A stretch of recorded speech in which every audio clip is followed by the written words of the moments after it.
ನಮಸ್ಕಾರ friend. Court beet ನ್ಯೂಸ್ಗೆ ಸ್ವಾಗತ.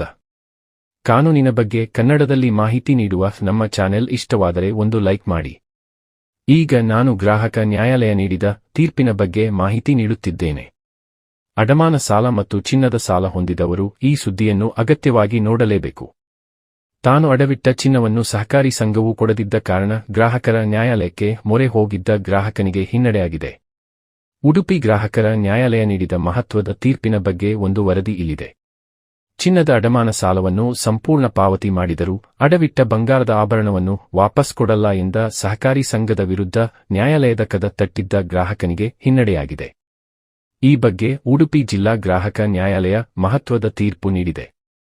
ಅದೇ ಸಂಸ್ಥೆಯಲ್ಲಿ ಸುಸ್ತಿಯಾಗಿದ್ದ ಸ್ಥಿರಾಸ್ತಿ ಅಡಮಾನ ಸಾಲ ಪಾವತಿಯಾಗದೆ ಅಡವಿಟ್ಟ ಚಿನ್ನ ಪಡೆಯಲು ಗ್ರಾಹಕ ಅರ್ಹನಲ್ಲ ಎಂದು ತೀರ್ಪು ನೀಡಿದೆ. ಈಗ ಈ ಪ್ರಕರಣದ ವಿವರವನ್ನು ತಿಳಿದುಕೊಳ್ಳೋಣ. ಉಡುಪಿ ಜಿಲ್ಲೆಯ ಗುರು ಮಾಚಿದೇವ ವಿವಿಧೋದ್ದೇಶ ಸಹಕಾರಿ ಸಂಘದಲ್ಲಿ ಅದರ ಗ್ರಾಹಕರೊಬ್ಬರು 2018ರಲ್ಲಿ ತಮ್ಮ ಬಂಗಾರದ ಒಡವೆಗಳನ್ನು ಅಡವಿಟ್ಟು 16 ಲಕ್ಷ ರೂಪಾಯಿ ಸಾಲವನ್ನು ಪಡೆದುಕೊಂಡಿದ್ದರು. ಇದಕ್ಕೂ ಮುಂಚೆ ಅದೇ ಗ್ರಾಹಕರು 2015ರಲ್ಲಿ ತಮ್ಮ ಸ್ಥಿರಾಸ್ತಿಯನ್ನು ಒತ್ತೆ ಇಟ್ಟು 25 ಲಕ್ಷ ರೂಪಾಯಿ ಮೊತ್ತದ ಅಡಮಾನ ಸಾಲ ಪಡೆದುಕೊಂಡಿದ್ದರು. ಈ ಎರಡೂ ಸಾಲಗಳನ್ನು ಗ್ರಾಹಕರು ಅದೇ ಬ್ಯಾಂಕಿನ ಶಾಖೆಯಲ್ಲಿ ಪಡೆದುಕೊಂಡಿದ್ದರು. ಆದರೆ ಅವರು ಪಡೆದ ಸ್ಥಿರಾಸ್ತಿಯ ಅಡಮಾನ ಸಾಲ ಸುಸ್ತಿಯಾಯಿತು.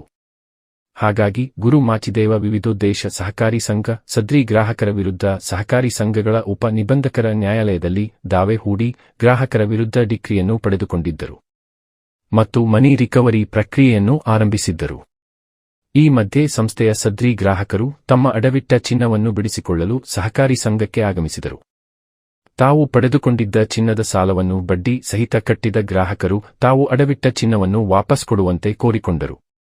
ಅದಕ್ಕೆ ನಿರಾಕರಿಸಿದ ಗುರು ಮಾಚಿದೇವ ವಿವಿಧೋದ್ದೇಶ ಸಹಕಾರಿ ಸಂಘದ ಅಧಿಕಾರಿಗಳು ಸುಸ್ತಿಯಾಗಿದ್ದ ಸ್ಥಿರಾಸ್ತಿ ಅಡಮಾನ ಸಾಲವನ್ನು ಮೊದಲು ಪಾವತಿಸುವಂತೆ ಒತ್ತಾಯಿಸಿದರು. ಅಲ್ಲಿಯವರೆಗೆ ಚಿನ್ನಾಭರಣಗಳನ್ನು ನೀಡುವುದಿಲ್ಲ ಎಂದು ಹೇಳಿದರು. ಇದರಿಂದ ಬಾಧಿತರಾದ ನೊಂದ ಗ್ರಾಹಕರು ಸಹಕಾರಿ ಸಂಘದ ವಿರುದ್ಧ ಉಡುಪಿ ಜಿಲ್ಲಾ ನ್ಯಾಯಾಲಯಕ್ಕೆ ದೂರು ನೀಡಿದರು. ಗೋಲ್ಡ್ ಲೋನ್ ಸಂಪೂರ್ಣ ಮರುಪಾವತಿ ಮಾಡಿದ ಕಾರಣ ತಾನು ಅಡವಿಟ್ಟ ಚಿನ್ನವನ್ನು ಮರಳಿ ತನಗೆ ನೀಡಲು ಆದೇಶಿಸಬೇಕು ಮತ್ತು ತಮಗೆ ಆಗಿರುವ ಮಾನಸಿಕ ವೇದನೆಗೆ 3 ಲಕ್ಷ ರು ಪರಿಹಾರವನ್ನು 10,000 ರುಗಳ ನೋಟಿಸಿನ ಖರ್ಚಿನ ಜೊತೆಗೆ ಕೊಡಲು ಸಹಕಾರಿ ಸಂಸ್ಥೆಗೆ ನಿರ್ದೇಶನ ನೀಡಬೇಕು ಎಂದು ಕೋರಿ ದೂರನ್ನು ದಾಖಲಿಸಿದರು. ಫಿರ್ಯಾದಿ ಮತ್ತು ಸಹಕಾರಿ ಸಂಘದ ಪರ ವಕೀಲರ ವಾದ ಮತ್ತು ಪ್ರತಿವಾದವನ್ನು ಆಲಿಸಿದ ನ್ಯಾಯಾಲಯ ಗ್ರಾಹಕರ ನ್ಯಾಯಾಲಯವು ಭಾರತೀಯ ಕರಾರು ಕಾಯ್ದೆ ಇಂಡಿಯನ್ ಕಾಂಟ್ರಾಕ್ಟ್ ಆಕ್ಟ್ ನ ಸೆಕ್ಷನ್ 171ರ ಪ್ರಕಾರ ಸಹಕಾರಿ ಸಂಘದ ಅಧಿಕಾರವನ್ನು ಎತ್ತಿ ಹಿಡಿಯಿತು. ಚಿನ್ನದ ಸಾಲವನ್ನು ಗ್ರಾಹಕರು ಪಾವತಿಸಿದರೂ ಇತರ ಸಾಲದ ಮರುಪಾವತಿಯಾಗದೆ ಒತ್ತೆ ಇಟ್ಟಿದ್ದ ಚಿನ್ನವನ್ನು ವಾಪಸ್ ಕೊಡುವಂತೆ ಆದೇಶ ಹೊರಡಿಸಲಾಗದು ಎಂದು ಮಹತ್ವದ ತೀರ್ಪು ನೀಡಿತು. ಈ ಸುದ್ದಿ ಇಷ್ಟವಾದರೆ ಒಂದು ಲೈಕ್ ಮಾಡಿ. ಹಾಗೆ ನಿಮ್ಮ ಅನಿಸಿಕೆ ಅಭಿಪ್ರಾಯಗಳನ್ನು ನಮಗೆ ಕಮೆಂಟ್ ಮಾಡಿ ತಿಳಿಸಿ. ಮತ್ತೆ ಉಚಿತವಾಗಿ ಕನ್ನಡದಲ್ಲಿ ಕಾನೂನಿನ ಮಾಹಿತಿಯನ್ನು ಪಡೆದುಕೊಳ್ಳಲು ಚಾನೆಲ್ನ್ನು ಸಬ್ಸ್ಕ್ರೈಬ್ ಮಾಡಲು ಮಾತ್ರ ಮರೆಯಬೇಡಿ. ನಮಸ್ಕಾರ.